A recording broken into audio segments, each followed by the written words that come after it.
that you are about to see is the story of the people and places involved in the production of the South West Dorset talking newspaper. Every Thursday morning, a cassette or CD arrives at the home of about 300 blind or partially sighted people in the area and beyond.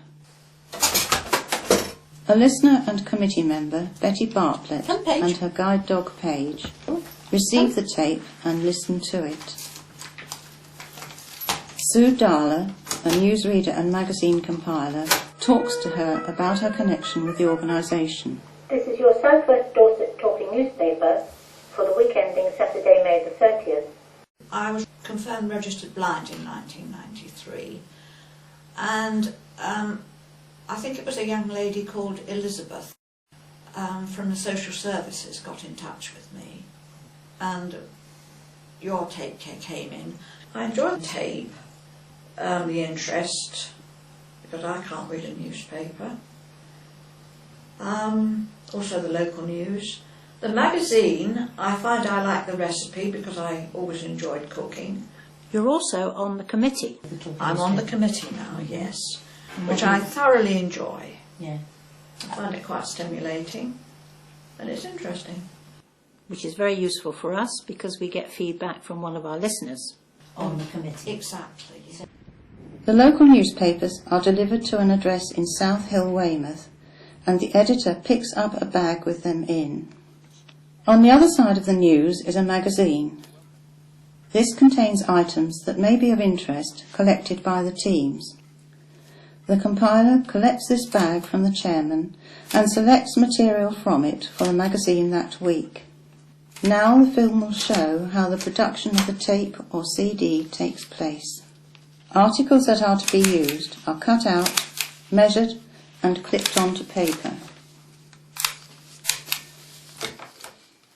I'm going to measure the piece so that I know how many inches there are, and then at the end I shall add up all the inches and hopefully it'll come to 200, and that will make the size of a tape. The studio is in the council offices on Portland.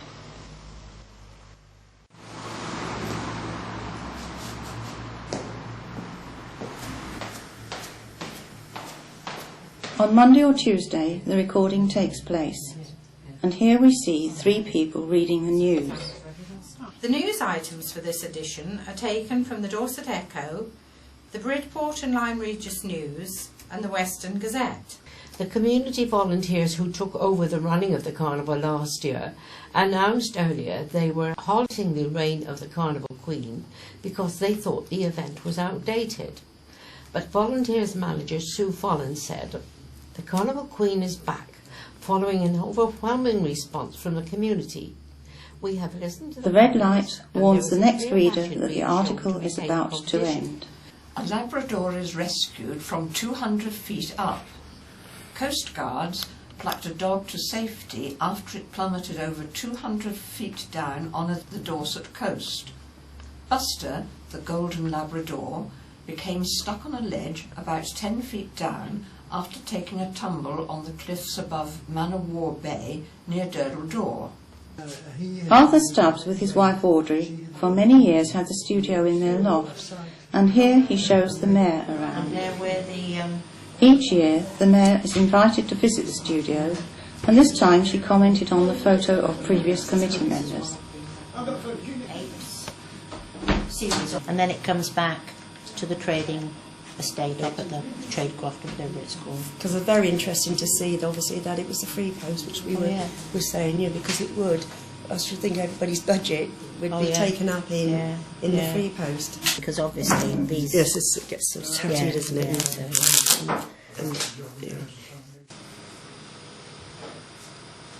On Wednesday morning, volunteers collect the bags from the sorting office and take them to the studio.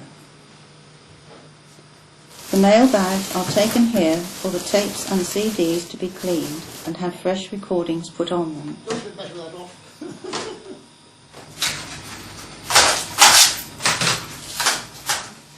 A magnet cleans off the tapes and they are then ready for the new news. The CDs and tapes are copied here and the administration carried out. The cassettes are copied 16 at a time, but the CDs cannot be reused, so new ones are needed each week. There are individual barcodes on the wallets, yellow for cassettes and red for CDs. The mail bags are then returned to the post office. George, our technical engineer, and his wife Sheila compile the annual rota of teams. This keeps the talking newspaper functioning efficiently and is the kingpin of the organisation. Every May we have an annual general meeting, and here we are at the meeting for 2009. It is the wish of the meeting that the minutes be accepted. Can I please have a proposer and a second? Arthur for one, and Jane. So once again, welcome. Well, another year's passed, and we're still at the studios at Portland Town Council offices. As I reported last year, arrangements were going ahead for a move to a new studio within the offices, as the council had kindly allocated to us a space within their proposed plans.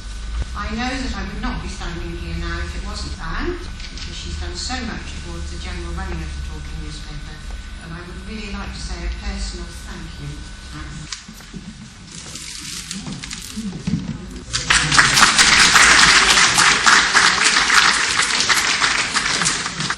Another person who works hard for the SWDTN is Sue Bauer. She's done a variety of jobs within the organisation, but for many years she's held the post of publicity officer, a post which she's really put her mark on.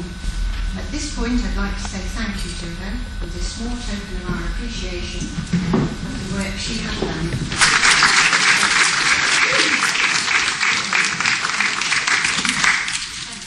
Thank you. Hopefully all of you have got some sight of the expenditure account that was handed out as you came in. You'll see, starting off, grants, Dorset County Council, we got nothing from them this year. They've changed their system and say that they'll give us some advice on how to raise money. But so far nothing concrete. Donations, see £3,287.84, £123 from Andrew Kerr, who sponsors the leaflets, so that comes out of the expenditure. And various donations from over 20 different individuals, including monies from various organisations that have given money to Sue when she's been out to do talks. So we're very grateful for all that money. That really does keep us going. On the expenditure side, we've got the rent of offices, the £1,000, which we still pay, and this is the amount we've been paying for goodness knows how many years, and long may it continue, though when we do eventually have to change offices, it is possible and likely that the rent will go up a little bit at least. About £560 on CDs that we've got a good stock of, but we're using a fair number of CDs that are not reusable, so that's where that goes.